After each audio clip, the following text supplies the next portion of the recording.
항공의 역사 6부가 시작되었습니다. 6부는 항공의 역사의 마지막 편이기도 한데요. 나중에 시간이 흐르고 우리의 항공 역사가 더 쓰여지면 7부로 다시 찾아뵙겠습니다. 그럼 지금 시작합니다. 우리의 항공산업 어떻게 발전했나? 국제선 여객수 국제선 이용객은 항공 수요의 증가와 노선 확장에 따른 공급력의 증대로 1969년 60만 7천 명에서 1973년 127만 8천 명으로 2배 이상 증가했습니다. 그러나 1973년 석유 파동이 일어나자 항공 승객 수요도 감소하여 1974년 99만 1천 명에서 1976년 78만 6천 명으로 소폭 줄어들었죠. 1977년 석유 파동이 진정되자 다시 109만 2천 명으로 늘어나며 증가 추세로 전환되었습니다. 요즘엔 명절 등 연휴 때마다 공항이 터질 듯하게 사람이 많죠. 국제선 화물량 국제선 화물 수송량은 1969년 1045톤에서 1971년 1370톤으로 소폭 증가하였으나 1972년에 79톤으로 다시 줄어들었습니다.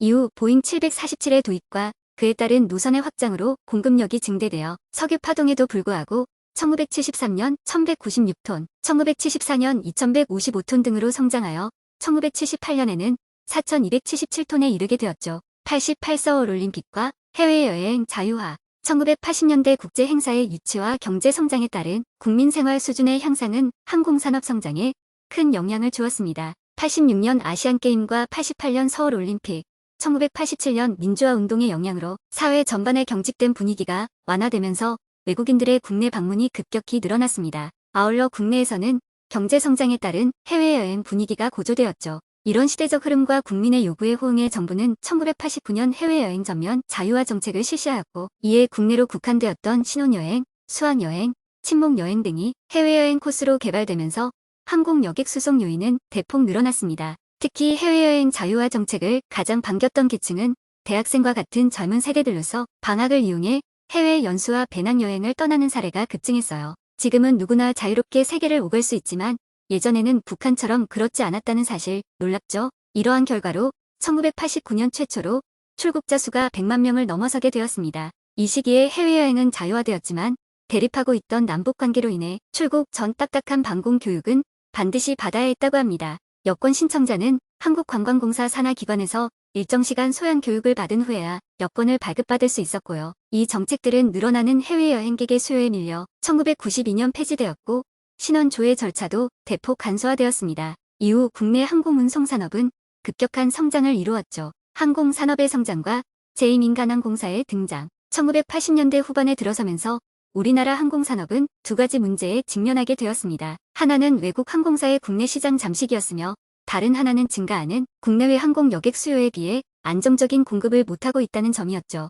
결국 외국인의 방문과 내국인의 여행이 증가하면서 외국 항공사가 공격적인 마케팅으로 국내 시장을 잠식해갔습니다. 시장 상황을 보면 1969년 설립된 대한항공은 정부의 지원하에 1980년대 중반까지 매년 국내 항공운송 시장의 60% 이상을 차지하고 있었으나 1980년대 후반에 들어서면서 그 이하로 떨어지기 시작했습니다. 이에 정부는 이 문제를 해결하기 위한 방법으로 제2민간항공사의 출범을 계획했죠. 이는 국적항공사로 시장을 지키면서 늘어나는 수요에도 대응하고 신자유주의 무역을 주장하는 선진국들의 항공시장 개방 압력에 발빠르게 대처하기 위함이었습니다. 정부가 제2민간항공사의 설립을 결정하자 버스 여객 사업으로 운송에 대한 실적이 있던 금호그룹이 호응하여 1988년 2월 17일 서울항공을 설립함으로써 제2민간항공사 시대를 열었습니다. 서울항공이 그해 8월 아시아나항공으로 상호를 변경한 후 12월 23일 서울 부산, 서울 광주 노선을 취항하고 1990년 1월에는 서울 도쿄의 국제선까지 취항함으로써 우리나라는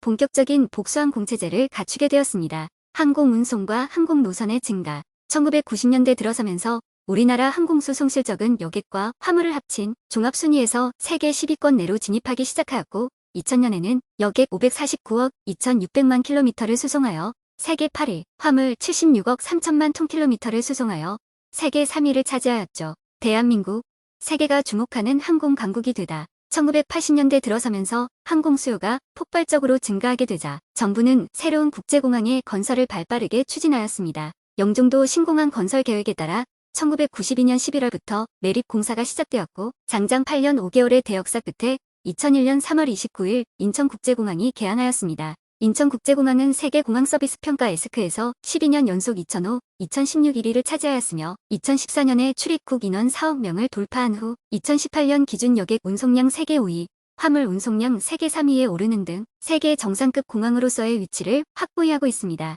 이와 같은 항공 수요의 증가에 발맞추어 국적 항공사로 대한항공과 아시아나항공의 복수 경쟁 체제가 구축되었고 2005년에는 제주항공이 최초의 저비용 항공사로 출범한 이후 2019년 기준 12개의 국적 항공사를 보유하게 되었습니다. 항공기 제조 산업에서도 급진적인 발전을 이룩해왔어요. 1982년 부품을 들여와 조립, 생산하였던 KF5 제공호를 시작으로 1998년 순수 국산 기술로 KT1 웅비 개발, 2002년 국내 최초의 선미기, 반기호 개발, 2012년 최초의 국산 헬리콥터 쿠수리온 개발, 2013년 세계적 수준의 4인승 민간 항공기 K-10 나라온 등을 개발하였습니다. 특히 2005년 개발된 초음속 제트기 T-50 골든이글은 우리나라를 세계 12번째 초음속 제트기 개발국이자 세계 6번째 초음속기 수출국이 되게 하였는데요. T-50의 개량형인 FA-50 경공격기는 지속적으로 발전하면서 수출 효자 상품이 되었죠. 항공 강국으로의 도약, 인천국제공항 개항, 1989년 해외여행 자유화 이후 항공 여객과 화물 수요가 급증하여 김포국제공항의 확장은 불가피했어요. 하지만 김포국제공항은 인근 주민들의 소음 피해 민원으로 24시간 동안 운용하기 어려웠고 도심과 가까워 천문학적인 확장 비용이 필요했죠. 김포공항이 만들어지기 전에는 여의도에 비행장이 있었는데 여의도가 개발되면서 외곽으로 이전한 곳이 김포공항이 있거든요. 그런데 그 사이에 대한민국과 서울이 엄청나게 발전하면서 김포공항 주변 지역 역시 발전해서 더 이상 확장은 어려운 상황이 된 것이죠. 이 정도면 대한민국의 발전 속도는 정말 넘사벽인 것 같아요. 몇십 년 동안 상상하기 어려운 엄청난 발전을 했으니 말입니다. 다시 돌아가서 이에 정부는 김포국제공항의 확장이 아닌 신공항 건설로 방향을 전환하였고 인천의 바닷가에 새로운 공항을 건설하기로 계획했어요. 1990년 6월 위치를 영종도 일대로 확정하고 1992년부터 약 2년 동안 영종도와 용유도 사이 간석지를 매립하는 지방 개량 공사를 진행했어요. 1996년부터는 여객터미널을 필두로 활주로 공사, 항공보안시설, 교통센터 등 시설물 건립 공사가 시작되었죠. 2000년 6월경 공항 운영에 필요한 주요 기본시설이 완성된 후 종합시운전을 거쳐 인천국제공항이 2001년 3월 29일 개항하게 되었는데요. 이 순간은 세계 최고 수준의 동북아 허브 공항이 탄생하는 순간이기도 하죠. 인천국제공항의 건설에는 101개월 동안 연인원 1,400만 명, 5조 6천억 원의 비용과 253만 대의 건설 장비, 15톤 트럭 1,800만 대 분량의 메리토양이 투입되었다고 합니다. 세계적인 수준의 항공기제 조산업, 해방 이후 우리 손으로 항공기를 제조하겠다는 열망은 공군에서부터 시작되었습니다. 1951년 해군기술장교 조경현 중위가 육상 항공기를 수상용으로 개조한 해치호를 시작으로 1953년 공군기술장교 이원복 소령이 개발한 부하로 등 미약 하나마 항공기 제조의 명맥이 이어졌습니다. 우리나라에서 항공기 제조 산업이 본격적으로 시작된 계기는 1982년에 K 조립 생산이었죠. 이 사업은 미국이 개발한 F5 프리 전량 수입하여 조립하는 기초적인 단계였지만 이를 통하여 우리는 항공기 개발과 제조에 눈을 뜨게 되었습니다. 그 이후에도 1989년 대한항공의 창공 3호, 1991년 대한항공의 창공 91, 1993년 한국항공우주연구원의 까치호 등을 독자적으로 제조하였으나 산업적으로 발전되지는 못했는데요. 처음부터 어른이 태어날 수는 없잖아요. 국내 기술로 독자 개발한 항공기를 산업화까지 연결한 것은 1998년 개발된 한국항공우주산업의 KT1 웅비였습니다. 공군에서 85대의 훈련기 제작을 의뢰받아 개발하였으며 이후 파생형 KA1을 추가 의뢰받아 20대를 납품했죠. 뛰어난 성능으로 해외에도 12대를 수출하였습니다. 2005년 개발된 한국항공우주산업의 T-50 골든이글은 우리나라를 세계 12번째 초음속 제트기 개발국으로 만들었으며 인도네시아, 이라크, 필리핀, 태국 등에 수출하여 세계 6번째 초음속기 수출국이 되게 하였습니다. 이 밖에도 2012년에 나온 첫 국산 헬리콥터 쿠수리오는 소방, 산림, 경찰 등 다양한 목적으로 변형되어 국내 헬리콥터 시장의 국산화를 이끌고 있으며 자체 기술로 개발되고 있는 고성능 전투기 F-21은 우리의 항공기제 조산업 수준을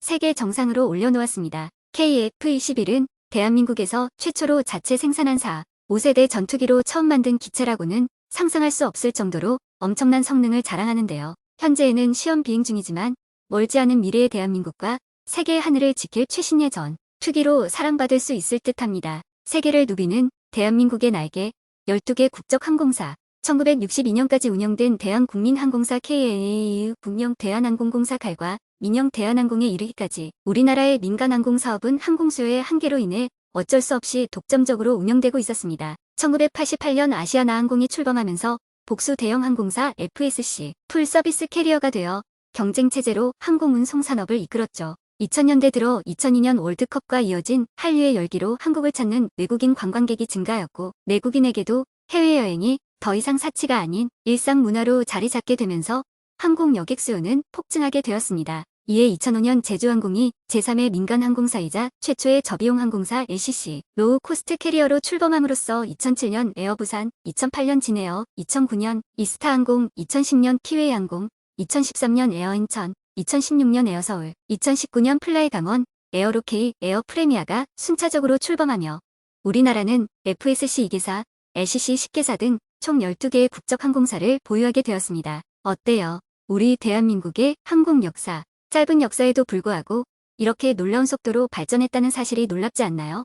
한강의 기적으로 불리는 대한민국 경제 성장의 속도와 맞춰서 항공의 역사도 엄청난 속도로 발전한 것을 알 수 있는데요. 대한민국 항공의 미래가 더욱 기대되는 건 발전 속도가 빨라지는 것을 넘어서서 이제는 세계 정상급의 항공기술 수준을 보유하게 되었다는 점이죠. 대한민국은 이미 최첨단 항공기술의 결정체라고 불리는 전투기 KF-21을 개발하여 시험 운영 중이며 세계 최고의 반도체 기술을 보유하고 있어서 이제는 미국을 비롯한 다른 국가들에서 큰 라이벌로 의식하고 있는 상황입니다. 2022년에 벌어진 러시아의 우크라이나 침공으로 국가적 위기가 고조되면서 저렴하면서도 튼튼하고 첨단 기술로 무장한 대한민국의 무기들이 전 세계에서 러브콜을 받고 있는데요. 항공 무기도 포함되어 있지요. 현재 전 세계 서유의 방위산업 국가를 목표로 발전하고 있는 대한민국은 머지않아 전 세계 최정상급의 방위산업 수출국이 될 것으로 예상되고 있습니다. 예전에 한국 전쟁에서 한몫 챙겨서 다시 일어난 일본처럼 말입니다. 이런 결과는 대한민국과 조선민주주의인민공화국이 남과 북으로 대치하고 있는 어려운 상황을 전화위복으로 삼아 침공을 억제할 수 있는 무기체계를 스스로 개발하고 꾸준히 준비하면서 한편으로는 개발된 시스템을 수출할 수 있도록 지속적으로 노력한 결과일 것이라 생각합니다. 어찌 보면 우리나라의 항공의 역사는 어려운 상황을 딛고 일어선 전 세계 유일무한 한강의 기적을 시각적으로 보여주는 대표적인 사례가 아닐까요?